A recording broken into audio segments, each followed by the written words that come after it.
Linton Leadership and Management Consulting is a veteran-owned and operated consulting company based out of Sevierville, Tennessee, with a local, national, and global reach. At Linton Leadership and Management Consulting, we provide leadership, human performance, and management consulting services, as well as coaching to companies of any size on methods to improve performance in their organizations. One-on-one coaching and mentoring is available to all individuals at any level of your organization.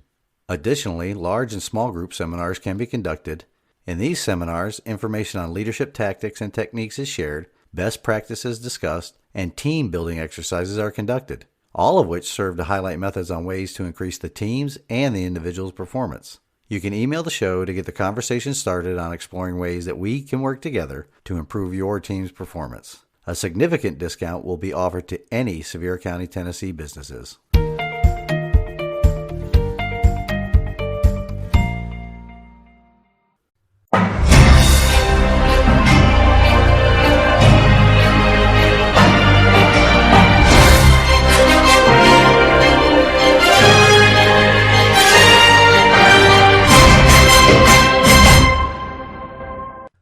Welcome to the weekend update for Liberty Leadership and Lies with Larry Linton, coming to you from the Goat Locker Studio in Sevierville, Tennessee.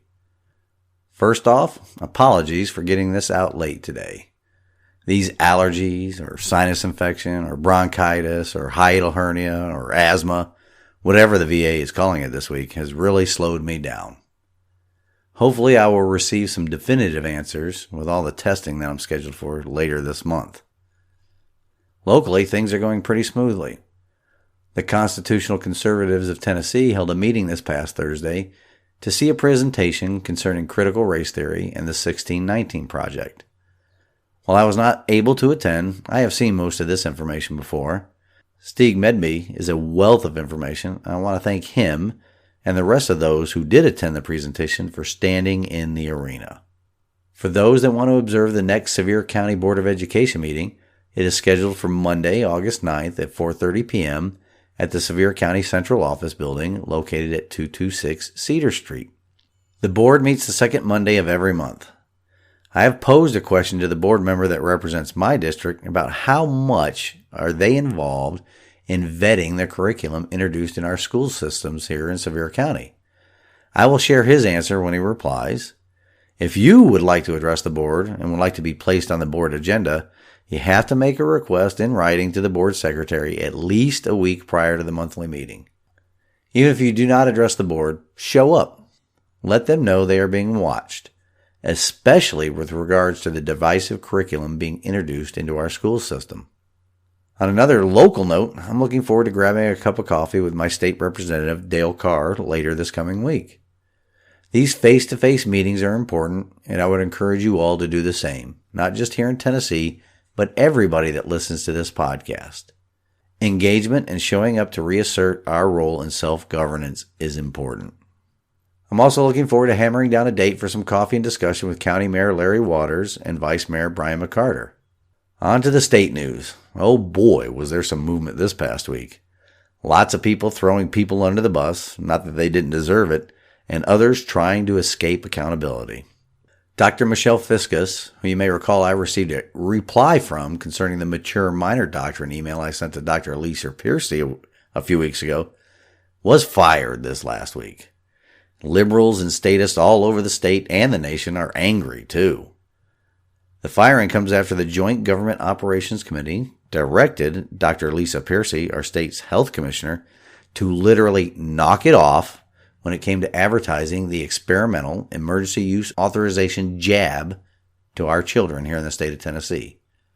We all know that it did not stop immediately, and this may be the fallout from that.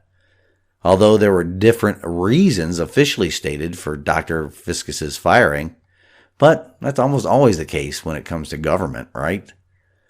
We have to support the members of the Joint Government Operations Committee in holding Governor Lee and his appointees accountable for their unconstitutional behavior, like grossly misinterpreting the mature and minor doctrine. If they are willing to do this to our children without our knowledge and consent, what else are they willing to do? News on the national level is off the chain too. I told you all to pay attention to the audit in Arizona. Interesting information coming from there.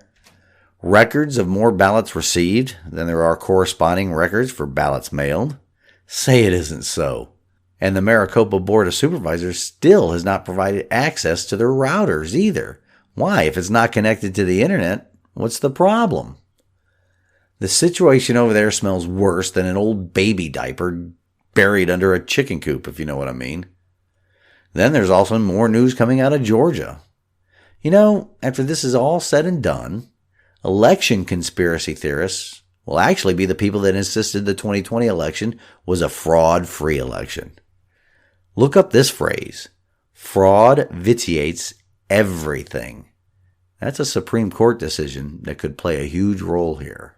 Did you all see the circle back spokeswoman for the usurper-in-chief admit that the administration is working with social media companies to flag information for removal from their platforms?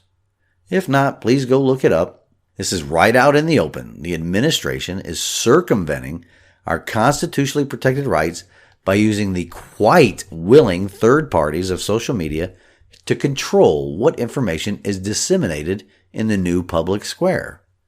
Brazen. Of course, they have arrived at this point of brazenness because an apathetic electorate will not hold them accountable. They do not participate in their own self-governance. I think it is time that we start from scratch with every elected or appointed or salaried government official in Washington, D.C.